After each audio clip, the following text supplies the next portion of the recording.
It happened while the city slept.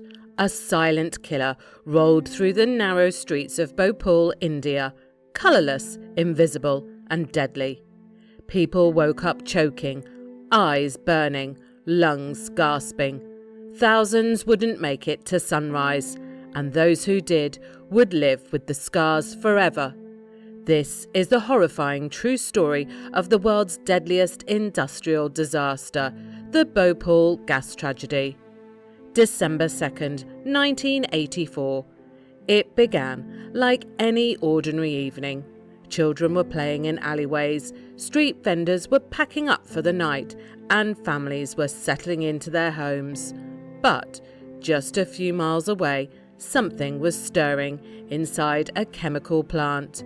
Something no one saw coming. The Union Carbide pesticide plant, operated by an American company in the heart of Bhopal, was in trouble. A tank containing over 40 tons of methyl isocyanate, a highly toxic chemical used to make insecticides, began to leak.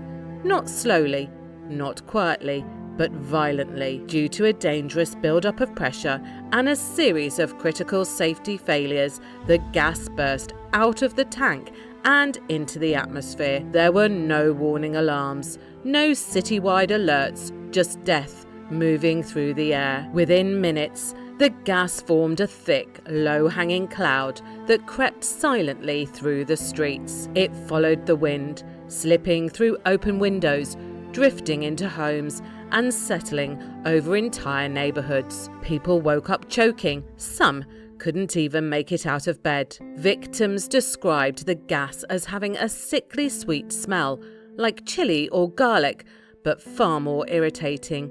Their eyes began to burn, throats closed up. Panic spread like wildfire. People ran into the streets, many in their pajamas, clutching children, coughing blood, collapsing where they stood. Entire families died where they slept. Inside the plant, chaos erupted, but it was too late. The plant's refrigeration system, which could have slowed the reaction, had been turned off to cut costs. The flare tower, designed to burn off escaping gas, wasn't working, and the scrubber, a vital safety device meant to neutralize leaking gas, was out of commission. Safety had taken a backseat long before the night of the leak. By morning, over 3,000 people were dead, and that was just the beginning. Hospitals overflowed. Doctors and nurses had no idea what they were dealing with.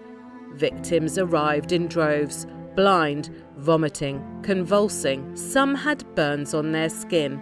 Others had their lungs so badly scarred that they died slowly over the next few days. Many couldn't even identify the gas they had been exposed to because Union Carbide refused to disclose it. Without that information, treatment became guesswork. But the horror didn't end with the first wave of deaths. Over the coming weeks, thousands more would die, and tens of thousands more would be permanently disabled. Children born in the years following the disaster showed alarming rates of birth defects, developmental disorders, and chronic illnesses. The gas didn't just kill, it poisoned a generation. The areas around the plant remained contaminated for years. Locals drank groundwater tainted by chemicals. Livestock died mysteriously. Women suffered miscarriages and stillbirths. The soil, the air, even the food, nothing was safe. And the people of Bhopal were left to deal with the aftermath almost entirely on their own. So, how did this happen? Investigations later revealed a disturbing chain of negligence and cost-cutting. Union Carbide had reduced maintenance budgets, let go of experienced staff, and ignored repeated warnings from engineers. A worker had even warned about a potential gas leak just weeks before the disaster. But the company insisted the plant was safe. The Indian government, too, had turned a blind eye, despite several prior leaks and complaints from residents about strange smells and headaches. There was no formal intervention. When profits are prioritised over people, this is the result. In the wake of the disaster, Union Carbide CEO Warren Anderson flew to India. He was arrested briefly and then released on bail.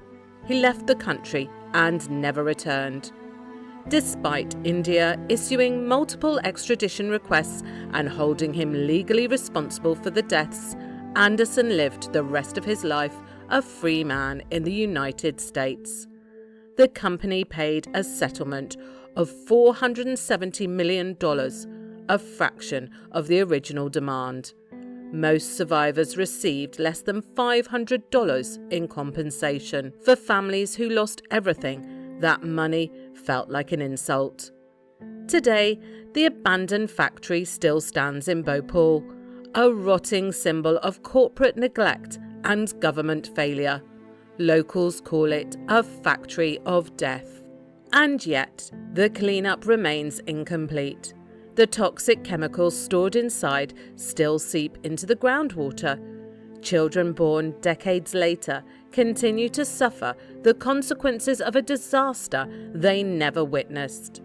More than 500,000 people were affected, at least 15,000 dead, though unofficial estimates suggest far higher numbers, and over 100,000 people still suffer from health problems linked to the gas leak.